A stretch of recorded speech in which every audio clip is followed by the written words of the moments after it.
현재 유럽의 상황을 보면 영국, 프랑스, 독일 같은 대표적인 나라가 소속한 서유럽은 잘 살고 폴란드, 체코, 헝가리 같은 나라가 소속해 있는 동유럽은 경제적으로 가난하고 정치적으로 안정스럽지가 못합니다.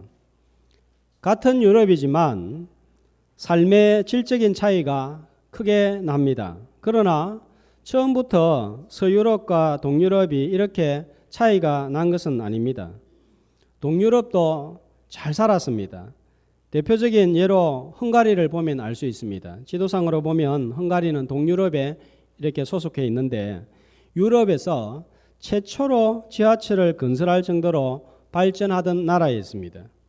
노벨 수상자가 13명이나 나오고 부다페스트 공과대학은 세계 4위의 우수한 공과대학이었고 이 부다페스트 공과대학에서만 노벨 수상자가 4명이나 배출이 되었습니다. 나라에 1700개의 도서관이 있었고 도서관 옆에는 공연장이 있어서 주말마다 수준 높은 오페라가 공연이 되었습니다. 문화예술의 본고장으로 알려졌습니다. 이렇게 앞서가고 잘 사는 나라가 어느 순간 거지 나라가 되고 말았습니다. 너무 가난해서 헝가리를 가리켜서 헝거리 국가라고 불릴 정도가 되었습니다. 언제부터 이렇게 가난한 나라가 되었는가 하면요. 공산당이 헝가리를 지배하면서부터입니다.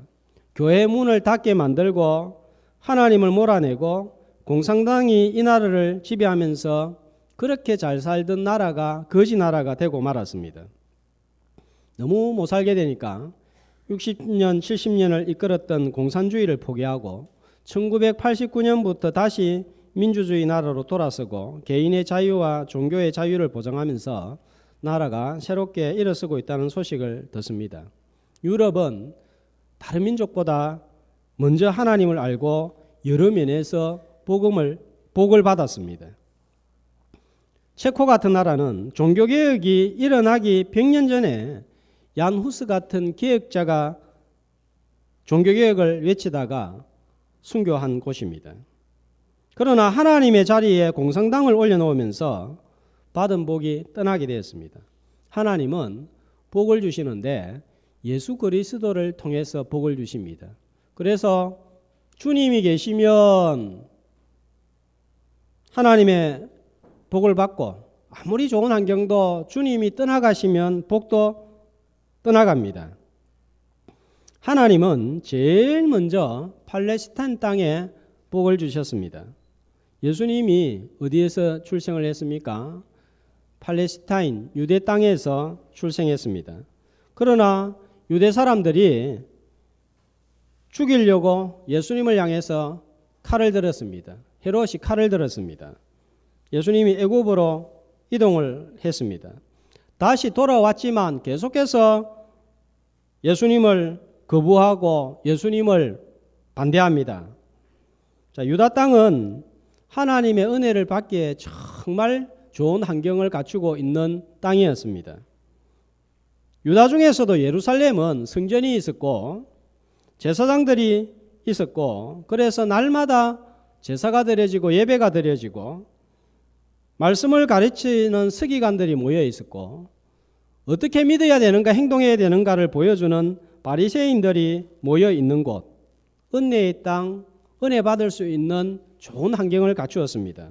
자, 그러나 오늘 읽었던 본문 3절을 보세요. 자, 예수님이 유대에 머물고 계시다가 어떻게 하십니까? 유대를 떠나가십니다. 자, 어디로 가십니까? 다시 갈릴리로 가십니다. 유다를 왜 떠나십니까? 1절 말씀해 보니까 바리새인들이 들은 줄을 주님이 아셨습니다. 바리새인들이 뭘 들었습니까?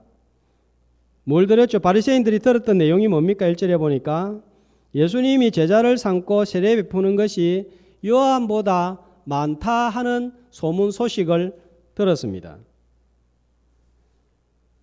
이게 왜 문제가 되나요? 바리새인들은 세례 요한이 나타나서 광야에서 설교를 하니까 유대에 있는 사람들, 예루살렘 도시에 있는 사람들이 전부 다 몰려가서 세례 요한의 말씀을 듣고 세례를 받습니다. 그러니까 바리새인들은 이 시기심이 생긴 거예요. 이러다가 사람 다 빼앗기겠다, 이렇게 된 것입니다. 요한이 정말 싫은 거예요. 그런데 세례 요한이 악한 헤로도 왕에 의해서 목배임을 당하니까 쾌제를 불렀습니다. 자신들의 기득권을 유지할 수 있었고 사람들이 다시 자기들을 찾아올 것이라, 따를 것이라 생각을 했기 때문입니다. 그러나 전혀 예상하지 못한 일이 발생했습니다.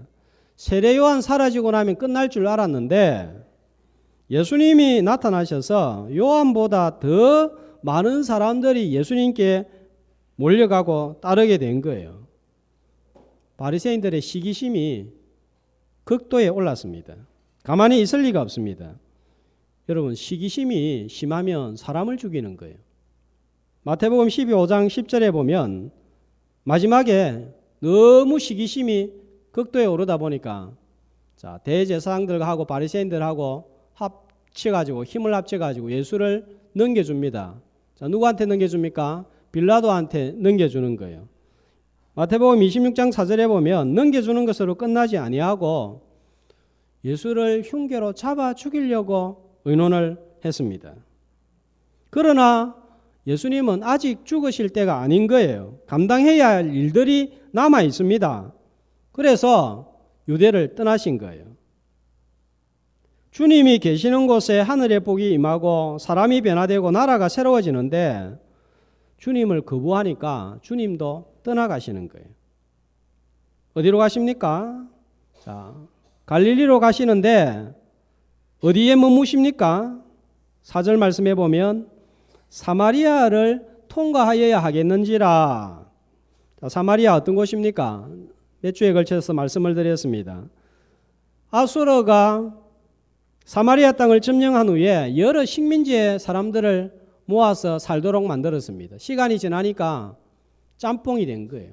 인종도 섞여 살고 혼혈족이 생겨나게 됩니다.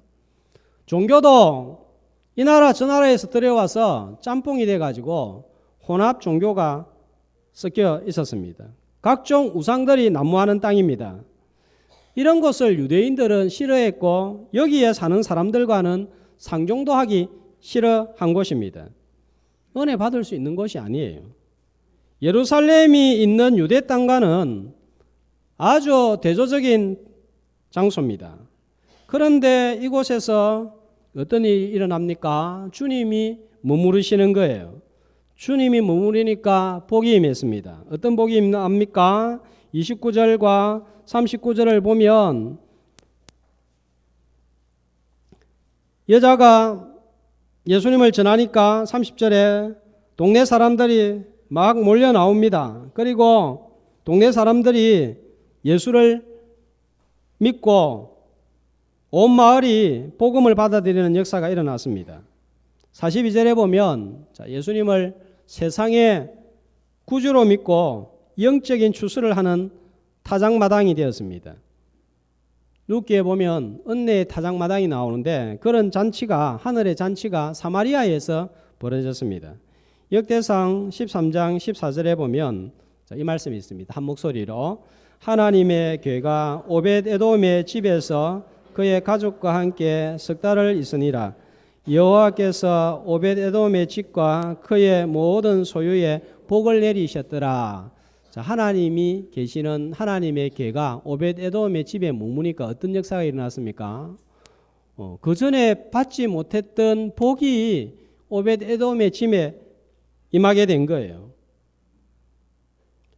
주님이 머물면 그곳에 하늘의 복이 임합니다. 광야도 주님이 계시니까 샘물이 솟아나고 만나가 내리고 더운 광야도 구름 기둥으로 서늘해집니다. 그래서 찬송 사막이나 궁궐이나 내 주 예수 모신 곳이 그 어디나 하늘나라 했습니다. 지금 내가 어떤 곳에 있는지, 내가 지금 어떤 상황에 있는지 여기에 너무 연연해하거나 고민하지 말고 내가 있는 곳에 주님이 계시는지 계시지 않는지를 살펴서 주님이 머물게 하심으로 내가 사막에 있든지 궁궐에 있든지 내 주 예수 모신 곳이 어디든지 하늘나라가 임하고 하늘나라를 경험하는 복된 성도들 다 되시기를 주의 이름으로 축복합니다. 주님이 유대를 떠나서 바로 가지 아니하시고 갈릴리로 사마리아에 머무신 이유가 무엇입니까? 자, 사마리아는 그냥 지나가는 길목에 불과한 거예요. 바로 갈릴리로 가실 수 있습니다.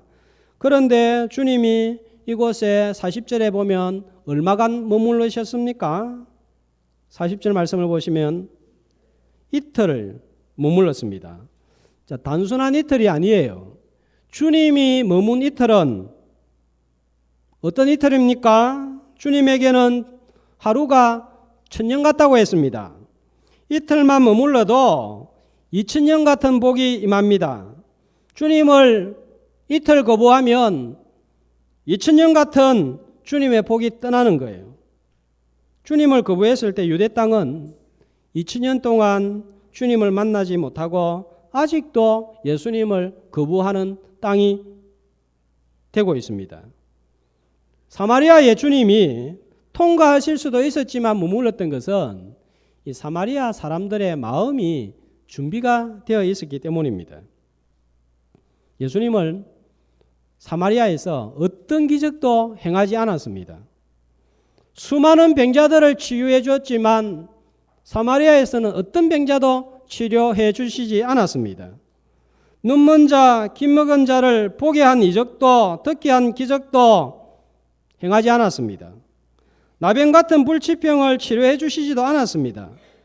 오병이어 같은 능력을 행하시지도 않았습니다. 그냥 여자에게 몇 마디를 통하여서 주님 자신을 전했습니다. 그런데도 온 동네가 예수를 믿었던 것은 이들의 마음이 준비되었던 옥토였기 때문에 30배, 60배, 100배의 열매를 거둘 수 있었습니다. 마음이 강팍하면 기적과 이적을 행하고 능력을 일으켜도 거부합니다. 그러나 옥토 같은 마음은 한마디 말씀만 들어도 하나님의 큰 은혜를 받고 그 영혼이 깨어나고 그 영혼이 새롭게 되는 거예요. 오늘도 저와 여러분이 옥토 같은 마음이 되어서 하늘의 신령한 은혜와 복을 경험하는 복된 예배의 시간이 되시기를 축복합니다. 자, 그렇다면 어떤 점에서 사마리아 사람들의 마음은 준비가 되어 있었습니까? 자, 세 가지 마음이에요. 첫 번째로 자신이 죄인임을 인정하는 마음이었습니다. 보통 내한테 문제가 있을 때 누가 지적하면 어떻게 하죠? 아무도 기분 좋아하지 않습니다. 그 사람 멀리하려고 합니다. 부부 사이에서도 잘못된 거 이야기하면 금방 다툼이 일어납니다. 1절만 해라, 그만해라, 여기까지만 하자, 딱 이렇게 됩니다. 아이들한테도 뭐 잘못된 거 자꾸 지적하면 아빠는 안 그러냐고, 엄마는 안 그러냐고 따지고 나옵니다. 그런데 숨겨진, 아주 숨겨진 과거, 어두운 과거 이야기하면 좋아할 사람 아무도 없습니다. 그런데 29절 말씀을 보면 여자가 과거에 행한 모든 것을 말했을 때에 여자는 그것을 받아들였습니다. 그리고 사마리아 사람들에게 이야기했을 때 우리 같았으면 어떻게 했겠어요?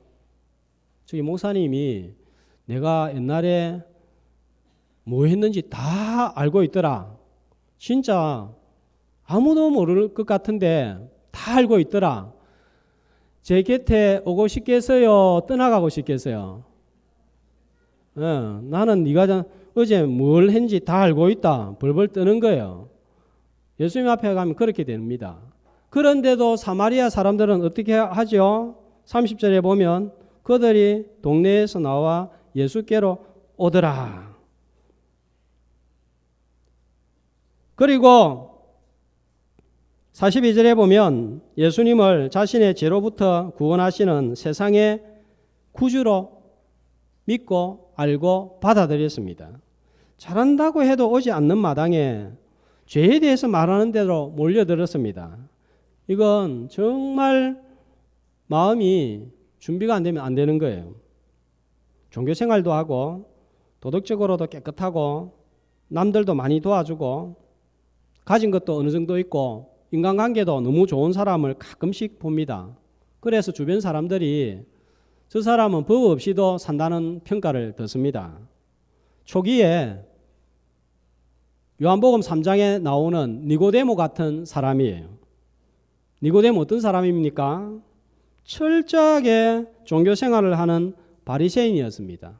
3장 1절에 보면 또 니고데모 어떤 사람이었습니까? 유대인의 지도자 70인 중에 한 명입니다. 영향력이 있습니다. 그리고 또 어떤 사람입니까? 존경받는 선생입니다. 그러나 예수님을 처음 만났을 때 사마리아 사람처럼 예수님을 세상의 구주라고 인정하지 않았습니다. 이 바리새인들의 문제가 뭡니까? 자기가 무언가를 지키고 행함으로 의로워지려고 하는 거예요. 율법을 지키고 율법대로 살아서 그것을 공로로 세워서 의로워지려고 했습니다. 자, 이것을 가리켜서 자기의라고 합니다. 그래서 유대인들은 십자가를 필요로 하지 않습니다. 그래서 지금도 예수님을 믿지 않습니다. 내가 다 지켜서 행하는데 다 지키고 행하고 이렇게 해서 나는 깨끗하다. 이렇게 나오는 거예요. 그런데 이것이 얼마나 큰 교만입니까? 누가 하나님의 말씀을 다 지키고 누가 말씀대로 다 살 수 있습니까? 행함으로 어느 누구도 구원받을 수 없습니다. 그리스나 이태리 유럽을 가보면 바울을 성자로 취급합니다. 그런데도 로마서 7장 19절 24절에 보면 바울은 엄청나게 괴로워했습니다. 한 목소리로 내가 원하는 바 선은 행하지 아니하고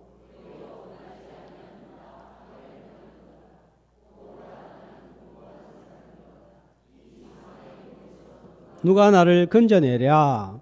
죄 때문에 너무 괴로워하는 거예요. 그래서 나는 공고한 사람, 죽을 사람이다. 죽을 수밖에 없다. 나는 도무지 하나님의 말씀대로 살 수 없다.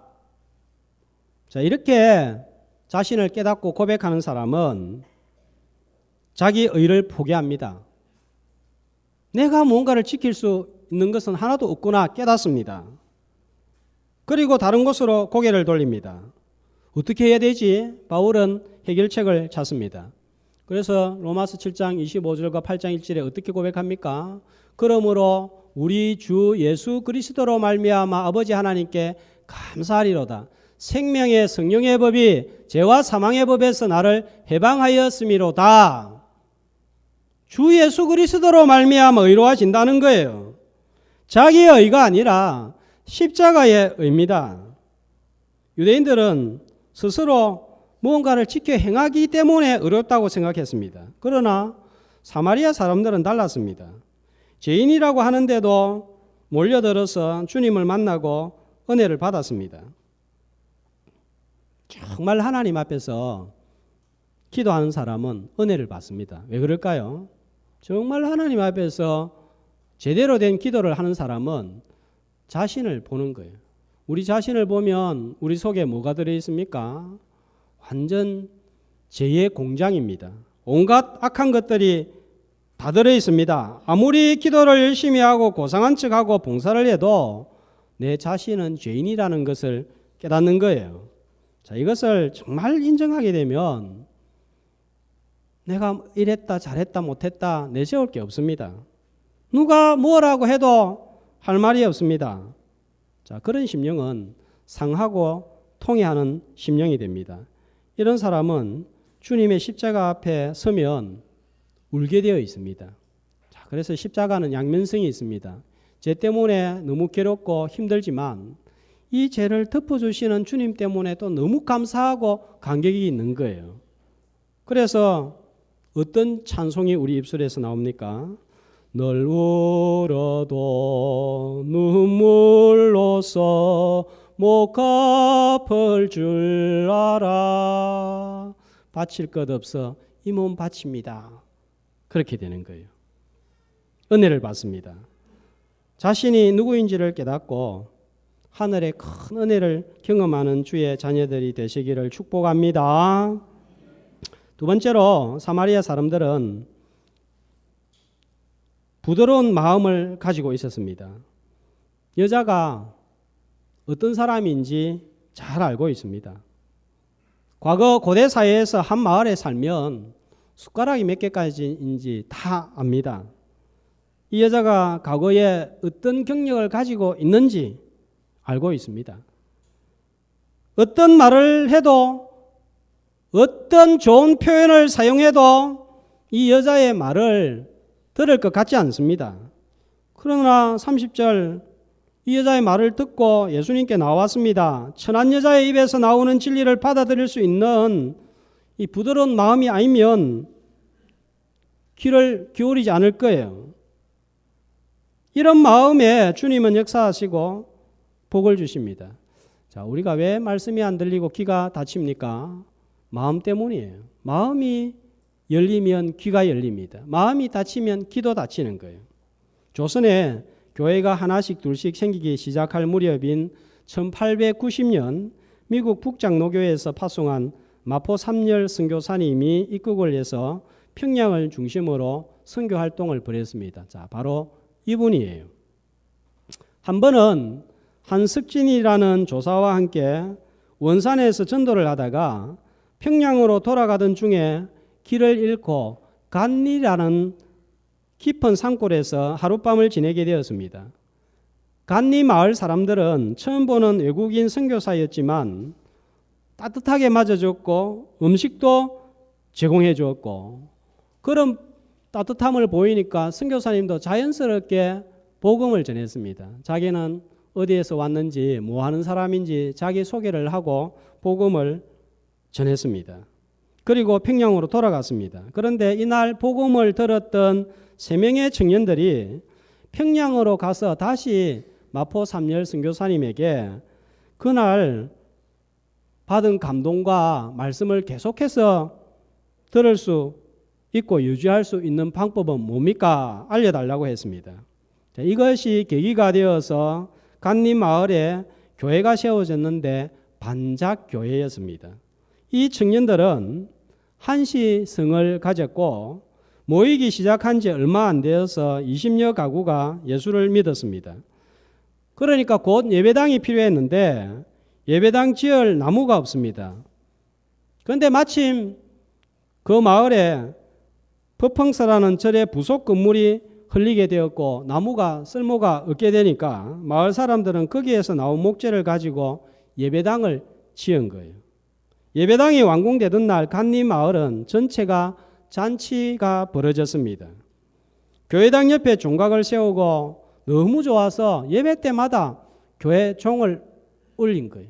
이 종소리가 30리까지 퍼져나갔습니다. 교회당이 지어지고 얼마 지나지 않아서 1902년 이 마을에서 한 아이가 태어나는데 바로 한경직이라는 아이입니다. 한국 130년, 140년 교회 역사에서 제일 훌륭하고 한국교회에 큰 영향을 끼친 인물 고 한경직 목사님입니다. 이 마을에서 태어나고 이 마을에서 복음을 받고 목사가 된 거예요. 선교사가 길을 잃은 것 우연처럼 보입니다. 그러나 길을 잃은 것이 한 마을에 복음화를 이루고 이 마을에서 태어난 아이가 복음을 받고 이 아이로 말미암아 한국이 복음화되는 놀라운 하나님의 섭리가 일어났습니다. 눈이 파랗고 말이 잘 통하지 않는 외국인 선교사 얼마든지 문전박대할 수도 있었지만 부드러운 마음이 선교사님을 따뜻하게 모셔들었고 부드러운 마음이 되자 귀가 열려서 복음의 진리를 수용하고 온 마을이 구원받는 은혜가 임했습니다. 사마리아 사람들이 이런 마음이었습니다. 들을 귀 있는 자는 들으라고 했습니다. 오늘도 부드러운 마음으로 귀가 열리고 은혜의 문이 열리는 주일이 되시기를 축복합니다. 사마리아 사람들은 또 사모하는 마음을 가지고 있습니다.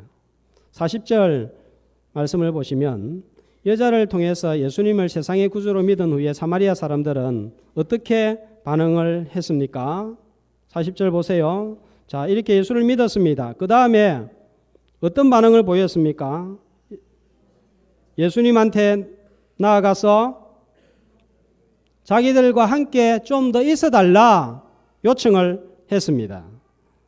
마치 간니 마을의 청년들이 복음을 듣고 평양에 있는 마포 삼열 목사님을 찾아가서 계속해서 감동을 유지할 수 있는 방법을 찾은 것과 비슷합니다. 자, 이 요청에 예수님은 어떻게 하죠? 좀 더 있어달라. 그러니까 예수님은요, 거기서 이틀을 더 머물렀습니다. 그냥 지나갈 수 있는 길입니다. 여자와 대화를 나누고 바로 갈릴리로 갈 수도 있었습니다. 그러나 사마리아 사람들은 예수님을 믿고 예수님을 만난 후에 그냥 보내기를 원하지 않았습니다. 더 있기를 원했습니다. 주님을 붙들었습니다. 사슴이 시냇물을 찾기에 갈급한 같이 그 영혼이 주님을 찾기에 갈급해서 주님 좀 더 있어 주십시오. 주님을 붙드는 마음이 필요합니다. 주님을 붙드는 민족과 주님을 붙드는 사람들에게는 한 사람도 빠짐없이 하나님이 은혜를 주실 줄로 믿습니다. 자, 오늘은 6.25 전쟁이 발발한 지 67주년이 되는 날입니다. 이 전쟁으로 우리 민족은 말할 수 없는 비극을 겪었습니다. 1천만 명의 이산가족이 발생하고 수백만 명의 사상자가 발생하고 온 나라가 무너지고 건물은 파괴되었고 온 나라는 폐허가 되었고 잿더미가 되었습니다. 이런 비극과 잿더미 가운데서도 우리나라가 다시 일어설 수 있었던 것은 보이지 않는 특별한 하나님의 간섭이 있었기 때문입니다. 몇 가지 하나님의 비상한 간섭하심이 있었는데 제가 지금까지 말씀드렸던 것을 몇 가지로 정리해 보면 이렇습니다. 전쟁이 발발했을 때 유엔은 한국 전쟁에 지원을 할 것인가 말 것인가 결정을 해야 되는데 당시 상임이사국은 미국, 영국, 프랑스, 자유중국, 소련입니다. 5나라 중에 한 나라도 거부하면 유엔은 한국 전쟁에 지원을 하지 못합니다. 결정을 해야 되는데 시간이 되는데 소련은 참석해서 거부권을 확실하게 행사하려고 준비하고 있었습니다. 그런데 결정하는 그 시간에 소련 대표가 참석을 하지 않은 거예요. 그래서 네 나라가 만장일치로 한국 참전을 결정했고 한국은 유엔군의 도움을 받았습니다. 소련 대표가 도착한 이유는 아직도 미스테리입니다. 그러나 타고 오던 차가 중간에 고장이 났다는 설이 있습니다. 1997년 안전보장이사의 투표함을 바꾸기 위해서 이 투표함의 바닥을 살펴보니까 투표함 바닥에 이런 글귀가 발견되었습니다. 이 안전보장이사회에서 이루어진 모든 결정은 하나님의 뜻에 합당하게 결정이 되어 인류 역사에 하나님의 올바른 뜻이 이루어지기를 기도합니다. 투표함을 만든 사람이 이 유엔의 결정에 따라서 지구의 평화와 지구의 운명이 결정되는 것이란 너무 중요한 결정이라는 걸 알고 하나님을 붙들고 기도하는 마음으로 투표함 바닥에 이 글귀를 문구를 새긴 거예요. 하나님을 붙드는 누군가가 있었기에 유엔 참전이 기적적으로 이루어졌습니다. 또 한 가지는 북한이 7일 만에 침략을 했는데 부산 경남 지방만 제외하고 모두가 점령이 되었습니다. 낙동강 방어선만 무너지면 대한민국은 공산주의로 넘어가는 상황이고 김일성은 전세를 보고 8월 15일에 서울에서 성전기념식을 준비하고 있었습니다. 미국은 방어선을 지키기 위해서 전투기로 융단 폭격을 해서 북한을 저지하려는 계획을 세웠습니다. 그러나 8월 초는 우기라서 비가 내리면 전투기가 뜰 수 없고 남한 공산화를 막아낼 수가 없었기에 메가더 장군은 이승만 대통령에게 기도해달라고 부탁을 합니다. 이승만 대통령은 너무 절박했기 때문에 전국의 목회자들을 부산 초량교회에 모아서 나라를 위해서 기도해달라고, 풍전등화의 위기에 놓여 있는 국가를 붙들고 목회자들이 모여서 구해달라고, 살려달라고 주님을 붙들면서 목이 터지라 기도했습니다. 전투기가 출격하는 날은 구름 한 점 없이 쾌청한 날씨를 맞았고 오키나와에서 이륙한 미군 전투기가 폭격을 하여서 낙동강 전선을 지켜냈습니다. 이렇게 낙동강 전선을 지켜내면서 유엔 16개국 참전 용사들이 부산에 도착을 했고 그때부터 이제 공산군을 북쪽으로 몰아내기 시작했습니다. 그리고 메가더 장군이 성공 확률 5,000분 1밖에 안 되는 인천 상륙 작전으로 수도 서울을 9월 28일에 탈환을 했습니다. 전쟁의 잿더미 위에서 오늘의 대한민국이 있게 된 것도 이거는 기적이에요. 있을 수 없는 일이에요. 유엔의 참전 결정, 낙동강 방어선 수호, 인천 상륙 작전, 전쟁 후의 국가 재건은 전부 다 기적입니다. 어떤 나라에도 이런 기적이 일어나지 않습니다. 모든 배후에 전쟁 중에도 전쟁 후에도 주의 종들과 하나님의 백성들이 주님을 붙들고 간절히 부르짖고 하나님께 기도했기 때문인 줄로 믿습니다. 초기 한국교회는 눈물이 마를 날이 없었습니다. 그래서 산마다 기도원이 생기고 찬송소리가 온 나라에 울려 퍼졌습니다. 주님을 붙들고 사모하는 열망이 대단한 거예요. 주님은 주님을 붙드는 국가를 건져주셨습니다. 주님은 국가만 건져주시는 것이 아니라 내 개인이 주님을 사모하고 붙들 때에 지켜주시고 보호하여 주십니다. 국가를 지켜주시고 보호하시고 인도하신 하나님께서 내도 하나님을 붙들면 관여하시고 도와주시고 건져주시고 인도하여 주실 줄로 믿습니다. 70년 전에 역사하신 하나님이 지금은 역사하시지 않을까요? 6.25 전쟁 가운데 역사하신 하나님은 오늘 내 삶의 전쟁 가운데서도 개입하시고 인도하시고 도와주시는 분이신 줄로 믿습니다. 문제는 내가 하나님을 붙드느냐, 내 자신을 붙드느냐 하는 거예요. 오늘 예배 시간을 통해서 다른 것 붙들지 말고 하나님 꼭 붙드는 저와 여러분이 되시기를 주의 이름으로 축복합니다. 은혜도 받는 사람이 받습니다. 예수 믿고 주님을 붙들 때 42절 말씀을 한번 보세요.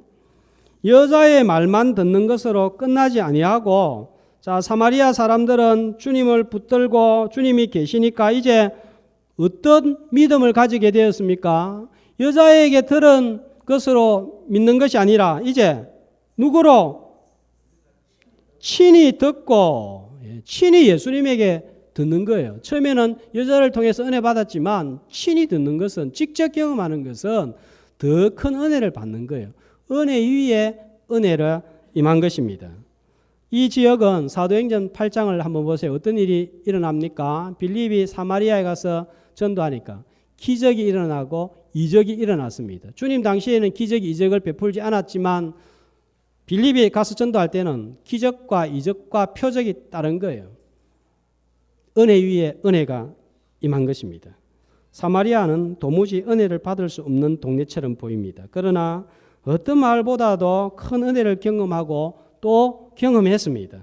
자신이 죄인임을 인정하고 부드러운 마음이 되고 주님을 붙드는 사모한 마음 가지고 사마리아가 받은 축복, 나도 받는 은혜가 있기를 주의 이름으로 소망합니다.